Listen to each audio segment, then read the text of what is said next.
Hey,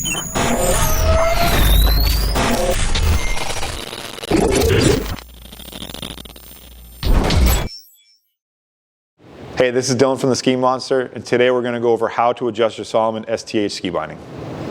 First, we're going to begin with forward pressure. We have a screw on the back of the heel piece, and when we engage the boot, we want to be flush with the housing. Let's start by clicking that in and seeing where we end up.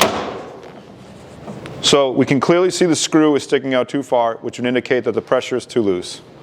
So we need to grab a Phillips head screwdriver and make clockwise rotations until that binding and screw it flush. Now that it's flush, we're going to remove the boot, retest one more time, and give it a feel. A little bit more makes it perfect.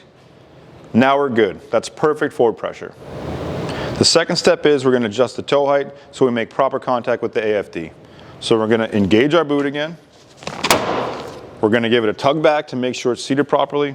And we're going to take something similar to the thickness of a business card and slide in between the AFD and the sole of the boot. So clearly there's too much space. We're going to take a flathead screwdriver. The toe height adjustment screw can be found on the top of the STH toe piece. We're going to go clockwise and lower that toe height until we have some friction with the card as we move it back and forth. Now once we have that proper tension, we're going to remove it and do one quick final test to reset it. And that slight friction indicates perfect AFD pressure. The final adjustment we're going to do to the STH is set the DINs. So we're going to engage the heel and get a look at that window in the back. We find our DIN based off our height, weight, age, skier ability, and boot sole length. Once we find out that number, we're going to have this window match as well. So I'm going to put this to a 10.